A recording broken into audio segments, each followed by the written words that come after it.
They say your wedding day is supposed to be the happiest day of your life, a day of lace, promises, and the sweet scent of lilies.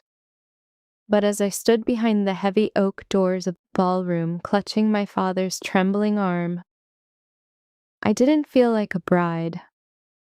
I felt like a ghost at my own funeral. I could hear the muffled laughter from inside, not the warm, inclusive laughter of two families joining together, but the sharp, territorial cackle of my mother-in-law, Beatrice. My name is Elena. I've always been the kind of person who avoids conflict. I believed in kindness, in patience, and most of all, I believed in Mark.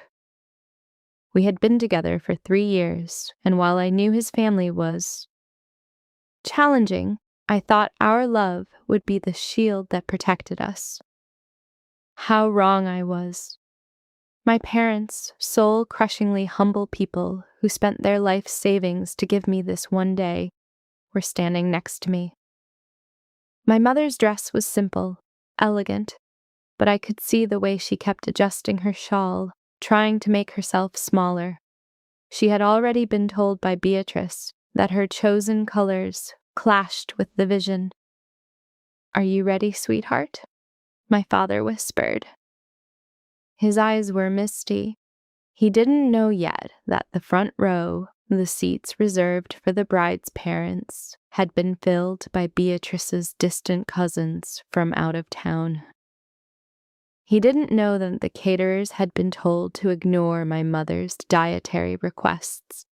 He didn't know that Mark's family had spent the last 24 hours systematically erasing ours from the guest list, the program, and the heart of the celebration. As the music started, a song I hadn't even chosen, the doors swung open. The room was breathtaking, I'll give them that. But as I walked down that aisle, my heart sank. My parents weren't being led to the front. A coordinator, clearly hired by Beatrice behind my back, signaled for my parents to sit in the 4th row behind a pillar. I froze for a split second, my grip tightening on my father's arm. I looked at Mark at the altar. He avoided my eyes. He looked handsome, yes, but he looked weak. He was watching his mother, who was beaming from the front row like she was the one wearing the white dress. The ceremony was a blur of high society posturing. The officiant, a family friend of the in-laws I'd never met, spoke at length about Mark's prestigious lineage, his family's contributions to the community, and the wonderful addition I was to their legacy. My family wasn't mentioned once, not their sacrifice, not their love. It was as if I had been born in a vacuum and delivered to the doorsteps of the great house of Mark. I felt a coldness settling in my chest. It wasn't just sadness anymore. It was a slow-burning realization. Every time I had let a comment slide, every time Beatrice had corrected my manners or criticized my parents' small-town house, I had been feeding a monster, and today, that monster was devouring the people I loved most. I looked at my mom, sitting behind that pillar, straining to see her only daughter get married. She was smiling through tears, trying so hard to be proud, even as she was being treated like a second-class citizen at her own child's wedding. That was the moment the sweet, quiet Elena started to die. Something else was taking her place. I realized that if I didn't speak up now, this wouldn't just be the story of my wedding day. It would be the story of my entire life. A life spent in the shadows of people who didn't know the meaning of the word family. I endured the vows. I endured the kiss that felt like salt on a wound. But as we walked back up the aisle as husband and wife, I wasn't looking at the exit. I was looking at the DJ's booth. I was looking at the microphone. The reception was worse. The ballroom was draped in gold and ivory, Beatrice's favorite colors, not mine. The seating chart had been completely rearranged. My parents were relegated to table 14, tucked away near the kitchen doors, while Mark's business associates and Beatrice's social circle occupied the VIP section surrounding the head table. I sat there, the silk of my gown feeling like sandpaper against my skin. "Mark," I whispered, leaning in close. "Why are my parents sitting by the kitchen? Why isn't my father giving the first toast as we planned?" Mark squeezed my hand, but it wasn't a gesture of support. It was a plea for silence. "Elena, please." My mother handled the logistics. There was a mix-up with the seating, and she thought it would be better if your parents were near the exit so they could relax away from the noise. And the toasts. My Uncle Arthur is a much better public speaker. Let's just get through the night without a scene. A mix-up, a better speaker. The excuses felt like tiny needles. I looked over at table 14. My father was trying to catch a waiter's attention for more water, but the staff had been instructed to prioritize the inner circle. I saw Beatrice sashaying across the floor, glowing under the spotlights, taking credit for the exquisite arrangements. She stopped by our table, leaning over to kiss Mark's cheek, completely ignoring me. "Isn't it divine, Marky?" she cooed. A true celebration of our family's status. "Mother, Elena is a bit upset about the seating," Mark mumbled. Beatrice finally looked at me, her eyes as hard as diamonds. "Oh, darling, don't be so sensitive. Your parents look perfectly comfortable. They're simple people. They'd probably feel out of place up here with the city council members anyway. Now hush! The cake cutting is next." I watched her walk away, and suddenly the room went quiet in my head. The upbeat music, the clinking of champagne glasses, the fake laughter, it all faded into a dull hum. I felt a profound sense of heartbreak, not just for myself, but for the version of Mark I thought I knew. He wasn't just a mama's boy. He was a co-conspirator in this cruelty. By choosing silence, he had chosen a side. I felt shattered, truly broken. All the months of planning, the dreams of a unified family, the excitement of starting a new chapter, it was all a lie. I wasn't a bride. I was a trophy being polished to fit into their display case. My shift from pain to strength didn't happen with a bolt of lightning. It happened with a look. I caught my mother's eye from across the room. She gave me a small, encouraging nod, as if to say, "It's okay, Elena. We're just happy you're happy." But I wasn't happy, and seeing her grace in the face of their ugliness gave me a terrifying kind of clarity. My parents had taught me to be polite. They had taught me to be a lady, but they had also taught me about integrity. And there is no integrity in allowing your loved ones to be humiliated. I stood up. Mark reached for my arm. "Where are you going? The cake is coming out." "I need to freshen up," I said, my voice eerily calm. "I'll be right back." I didn't go to the bridal suite. I walked toward the back of the room, weaving through the tables of strangers who were eating the food my parents had paid for. I stopped at table 14. I leaned down and kissed my father's weathered cheek and hugged my mother. "I love you both so much," I whispered. "Don't ever forget that." "We love you too, honey," my dad said, his voice thick with emotion. "It's a beautiful party." "It's about to get much more interesting," I replied.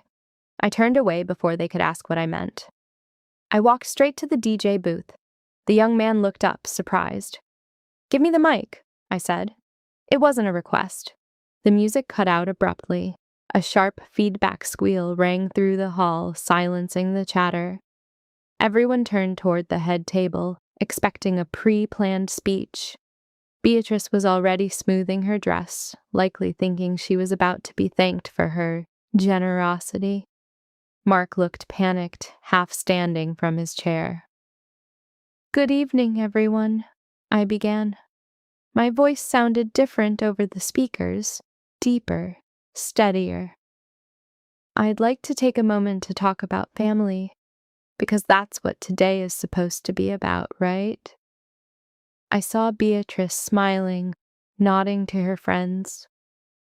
"When I dreamt of my wedding, I imagined a room filled with the people who built me. I imagined my mother, who worked double shifts for 10 years just so I could go to a good college. I imagined my father, who taught me that a person's worth isn't measured by their bank account, but by the way they treat others. the room grew very, very still.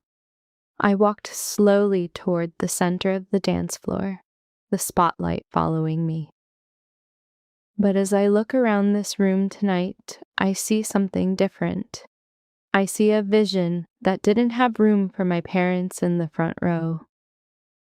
I see a seating chart that placed the people who paid for this entire evening next to the kitchen trash cans.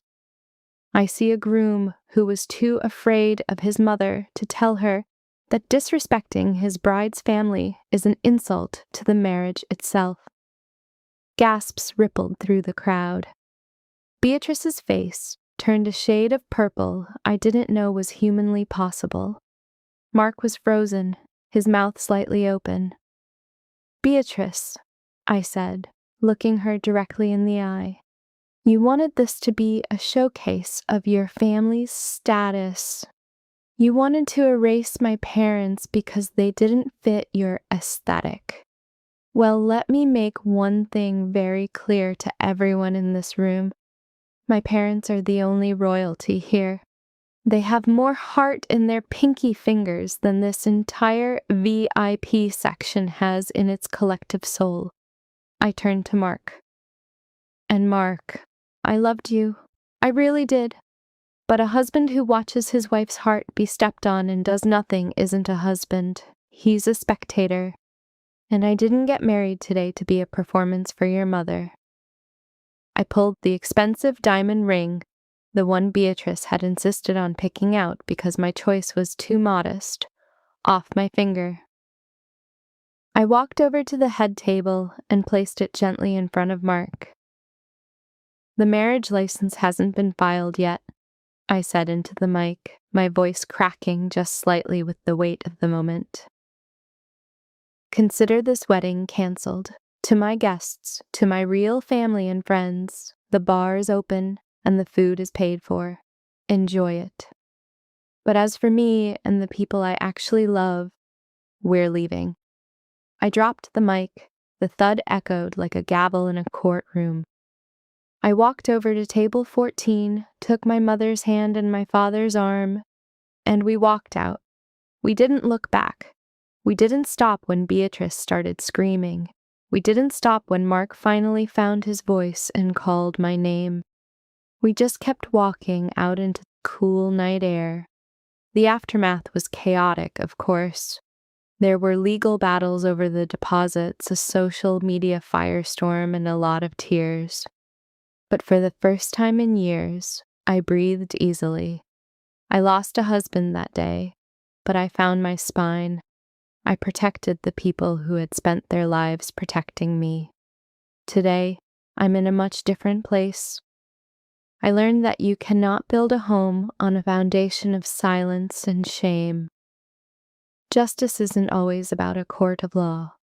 Sometimes it's about having the courage to speak the truth when everyone expects you to play a part. My parents and I are closer than ever, and I eventually found someone who knows that loving me means honoring the people I came from. The moral of my story is simple. Never let someone else's vision of your life make you invisible. If they won't give you a seat at the table, it's time to flip the table over and never be afraid to pick up the mic. If you liked the video, like, share and subscribe my channel.